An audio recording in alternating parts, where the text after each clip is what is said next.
So, first of all, I would like to say that disinformation is only the one tool which Russians are using within their hybrid aggression, both against Ukraine and against West. The nature of this hybrid warfare is that it's multidimensional aggression conducted by non-military means. That's why we call it hybrid aggression. And the second thing about the nature of this hybrid warfare is that it affects all areas of public life, both in Ukraine and on the West.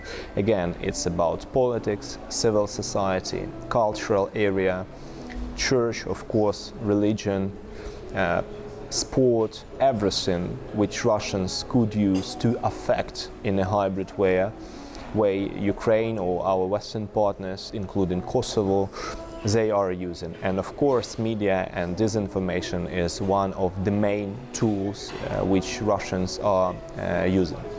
Speaking about the narratives and the disinformation operations which are ongoing right now, for instance, in Ukraine, I will mention one which I believe plays a significant role. Its narrative says that West has betrayed Ukraine. This narrative includes a lot of messages, so that's how they work. They have the main narrative and then they have the message box which supports the main narrative. Speaking about this narrative, the West has betrayed Ukraine. Russians use a lot of narratives. The messages, the lack of the weaponry aid, unreadiness of the West to provide Ukraine the invitation to NATO, undecisiveness of our European and American partners in providing Ukrainian security guarantees or even permission to use weaponry, Western weaponry on Russian territory. So all these messages support this narrative that the West has betrayed Ukraine. This is one of the most massive disinformation operation, which is ongoing right now in Ukrainian society. But very quickly I would like to mention one thing about our approach when we fight this disinformation operation. The common approach today, both in Ukraine and EU, unfortunately, is to focus on the narrative which Russians are using, or to focus on the message which Russians are using and to try to convince the society that this is the fake message, that this is the wrong narrative, and so on. I believe this is a wrong approach. Why? Because the narrative itself is a tool. Disinformation itself is a tool. Message, fake message or real message is only the tool of disinformation operation. But what we should be interested in, instead of fighting narratives, is the final goal of this disinformation operation. Because when Russians are planning and conducting their operations according both to the Soviet school of Soviet intelligence and modern Russian school, they use the narrative to achieve the goal. That's why when we are fighting disinformation, we must first put the hypothesis of the final goal of each specific operation and develop the strategy, our strategy. How should we oppose achieving that goal by Russian secret services?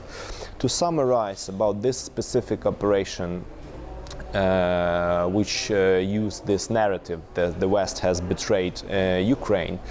My personal point of view is that the final goal of this operation is to push Ukraine to freeze the conflict on Russian conditions, is to push Ukrainian society to accept Russian terms for freezing the conflict.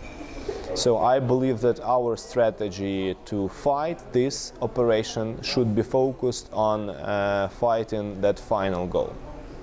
What is the main feature of any hybrid operation? Is infrastructure, as Russians call it, positions.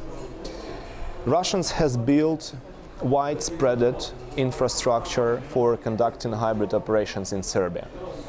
This infrastructure includes political parties, civil society representatives, football ultras, and other. For instance, the significant part of Serbian opposition political parties have strong ties with Russian embassy.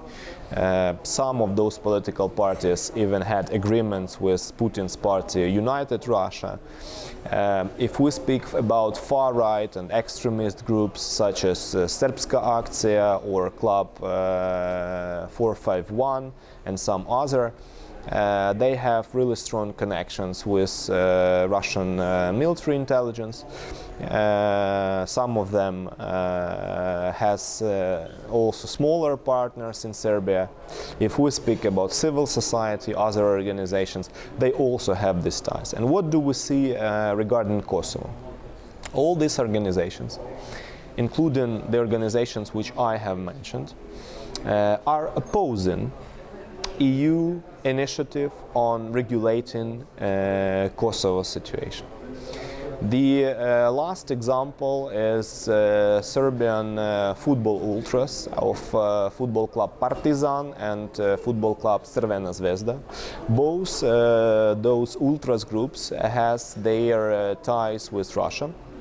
For instance, ultras of football club Partizan has connections to GRU unit 29155, as they were involved, for instance, in the attempt to destabilize Moldova, but by this GRU unit, but they were blocked by Moldova's law enforcement to enter Moldova. But it was exposed actually that they were a part of this operation and this intent of Russian secret services to destabilize Moldova.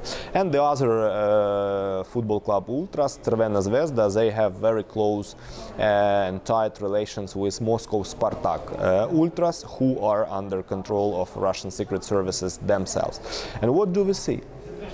Both these groups, I use these ultras as an example, but we can see such examples on the political level, on civil society level, on far-right extremist groups level.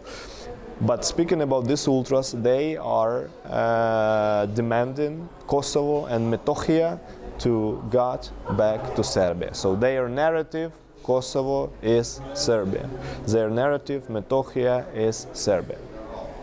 Usually they use more radical narratives, such as we will come and solve, as they say, Kosovo issue, including claims to use force to solve, as they say, Kosovo issue. But again, we should ask ourselves, what are the goals behind these narratives? I personally think that the goal is definitely to undermine European Union process of regulating Kosovo situation and to provoke bilateral contradictions and bilateral problems between Kosovo and Serbia. And if Russians will be succeeded, they will provoke local destabilization here again. But this is their intent. We see that our Western partners have a much more strict position towards Kosovo, thankful to them, than towards Ukraine. So, speaking about Vulin and his position, of course, he can pretend to be independent Serbian politician, but a number of his ties and connection to Kremlin does not allow us to say and to pretend that this is about freedom of speech. We use in Ukraine, when we track such people, specific methodology which allows us to measure the risk that each specific individual or each specific organization could be potentially the agent of influence of any specific organization. It allows us to avoid being blamed in a witch hunt And this methodology is based on partially American experience of implying FARA, anti-lobbying legislation, and some our personal developments on this field. So to sum up about Vulin, the potential of risk that this individual is an agent of influence of Russian secret services is very high. So according to our methodology, the potential risk that Vulin is potentially the Russian asset of Russian intelligence is the highest among all possible indexes in our methodology. And we can see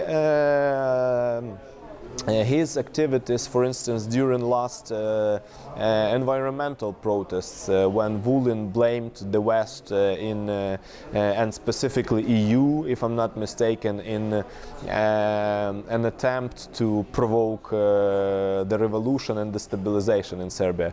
But excuse me, Mr. Vulin, why should EU undermine its own agreement with Serbia, right? It's completely unlogical, but when we see official Kremlin position towards this matter, what Zakharova stated, it's the same what Vulin stated. Again, first we have to understand the nature of Russian hybrid warfare. It's offensive activities.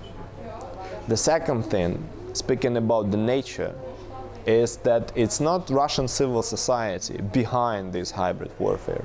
We are dealing with Russian secret services, who are, despite not that super efficient in a conventional military warfare, they are extremely efficient in unconventional and hybrid warfare activities. So after realizing the nature of this hybrid aggression, offensive nature conducted by Russian intelligence and secret services, my message to Balkan civil society is to start learning Soviet school of subversive activities, school of Soviet intelligence, to understand the methodology which they have been using during the Soviet period and which they are using right now during the modern Russia. After we will understand the methodology which Russians are using, we can develop our correct approach to tackle the methodology Russians are using. So this is my key message, and to sum up, again, speaking about hybrid operations, we should focus on the final goal of that operation, not on the tools, which are narratives or disinformation itself, it's just a tool, but on the final goal. After that, we will become able to undermine Russian intent to weaken and to overcome our countries and our way of life.